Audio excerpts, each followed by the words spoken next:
हमारा प्यारा देश भारत, जो करीब 800 साल तक मुगलों, अफगानी, ईरानी, अरबों, अंग्रेज, डच, फ्रेंच और पुर्तगालियों का गुलाम रहा।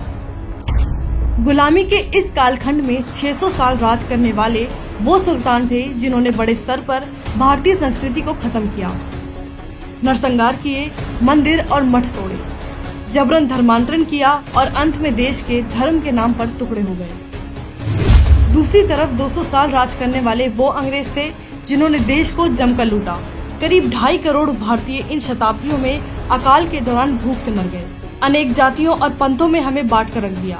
भारतीय भाषाओं, परंपरा और संस्कृति को लेकर हमें अपने ही देश में हीनता महसूस करने के लिए मजबूर किया गया।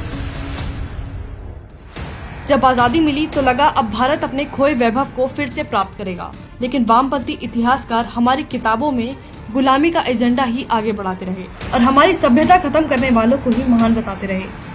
तो आइए जानते हैं इतिहास के कुछ ऐसे झूठ जिनका सच हमसे छिपाया गया। वामपंथी इतिहासकारों का सबसे बड़ा झूठ ये था कि वैदिक काल में शूद्रों को शिक्षा का अधिकार नहीं था, इसलिए सूत पुत्र होने के कारण कर्ण को द्रोण के गुरुकुल में शिक्षा नहीं मिली थी, जबकि महाभारत के अनुसार कर्ण ने सबसे पहले द्रोणाचार्य से ही धनुर्विद्या सीखी थी और वहीं पर कर्ण और दुर्योधन मित्र बने थे। वेदों में शूद्र कुल से आने वाले ऋषियों की स्तुतियां तक हैं, यानी वैदिक काल में शिक्षा का न सिर्फ सबको अधिकार था, बल्कि छोटी जाति के बच्चे राज परिवार के साथ ही गुरुकुल में पढ़ते थे। दूसरा झूठ, अंग्रेजों ने भारत को मुगलों से जीता था, जबकि उस समय भारत के 70% हिस्से पर मराठों का राज था। साल 1720 से लेकर 1818 तक मराठी देश की सबसे बड़ी सैन्य ताकत थी और कई साल मुगल बादशाह मराठों की पेंशन पर रहे थे। लेकिन वामपंथी इतिहासकारों ने मुगलों को महान दिखाने के लिए मराठों के शौर्य के बारे में हमें बताया ही नहीं। तीसरा झूठ, अंग्रेजों के आने से पहले भारत सिर्फ सपेरों और मदारियों का देश था, लेकिन अंग्रेजों के आने से पहले विश्व की जीडीपी में भारत की हिस्सेदारी 25% और मुगलों से पहले 30% से भी ज्यादा थी। और इस दौरान ब्रिटेन की विश्व जीडीपी में हिस्सेदारी मात्र 2.9% थी, जो 200 साल की गुलामी में बदलकर भारत की हिस्सेदारी 3% और ब्रिटिश साम्राज्य की 25% हो गई थी। आज आजादी के 70 साल के बाद भी विश्व जीडीपी में भारत की हिस्सेदारी 7% है।